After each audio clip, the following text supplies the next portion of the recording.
Coming in from Lebanon now, where huge blasts were reported in capital Beirut, as IDF says it was targeting Hezbollah command centers in the city. That's right, now the Israeli military struck a building housing the Al-Manar channel studios in capital Beirut's southern suburbs following an evacuation warning. Now the Israeli military said it targeted, and I'm quoting them here, Hezbollah command centers and weapons storage facilities in Beirut. Meanwhile, as you see there on your television sets, plumes of smoke were seen billowing over the skyline early Tuesday morning. We're getting to learn that no immediate details on casualties were available. We're getting this breaking news first on NDTV. Now the strike followed Hezbollah missile and drone attacks on northern Israel after midnight Sunday shortly. Meanwhile, Mr. Sadiq Amini and my colleague Vishal Vivek continue to be with us on this very important and developing story, to say the least. Mr. Amini, I'd like to come back to you. We were just showing those defining images, not dozens, not hundreds, but thousands of missiles and drones have virtually been fired, salvos of missiles and drones. When will their arsenal expire? I think very close, very soon. The president said that the US is ready to go on for another 4 weeks. I think that's the maximum number of time that the US forces have dedicated themselves with the resources and personnel and ammunition to get this done. But I think it's going to be very soon, very quick. Right now, they've received thousands of calls from the generals, from officers of within Iranian security establishment who are seeking immunity from US and Israeli forces.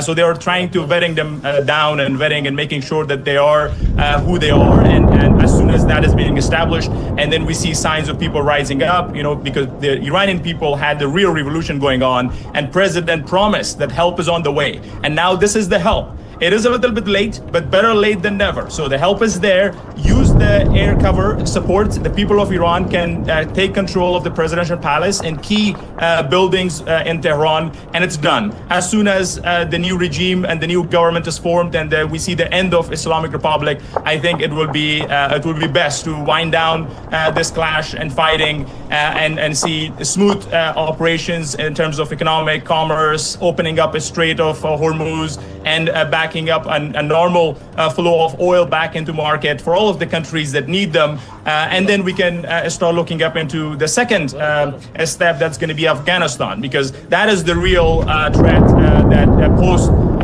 Islamic Republic Iran's collapse, to go after all of the terrorist hideouts in Afghanistan who are right now having shelter under the Taliban's protection, the umbrella of the Taliban and their leadership, so that we can free the people of Afghanistan, as well as the more than 20 million women and girls in Afghanistan. That's right, Mr. Amini. Mr. Amini, a follow-up question on this. Very importantly, you mentioned the Strait of Hormuz being closed, but meanwhile, we seem to have lost that line with Mr. Amini. We have him back. I've just been informed. Mr. Amini, a very pertinent point you were making. You were mentioning the Strait of Hormuz. Now, Iranian proxies like the Houthis have already started, they're claiming that they're starting attacks on the Strait of Hormuz. So what's the role of these proxies? How can they play spoil sport? And also, by when do you finally expect the oil channel to clear up after this conflict?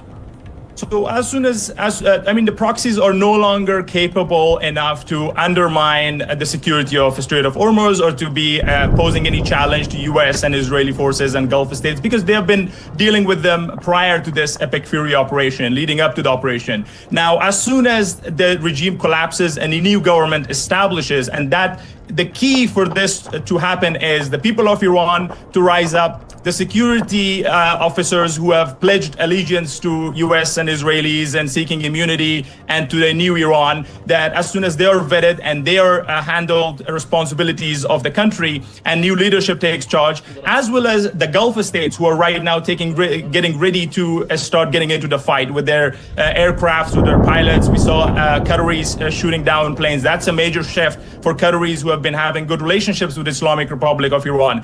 And so hopefully India also makes a strong stance in terms of ordering the relationships that they have in Tehran to stand down. That it's time for Iranian people to chart a new future, and so that this conflict could be wound out. The only way for the conflict to be ended as soon as possible is for the regime to be ended and a new government to be established in Iran. Other than that, the conflict will go on for as long as it is necessary. And you heard the president saying that even if it's needed, they will send ground troops. And nobody wants U.S. ground troops in Iran, and not Americans, not Iranians, not India, not the rest of the world. So hopefully everybody stands on the right side of history. The Chinese have stood on the side of Islamic Republic of Iran. India needs to stand on the side of Israel and United States and the people of Iran, and starts calling on the Iranian leaders to stand down and let the Iranian people to chart a new future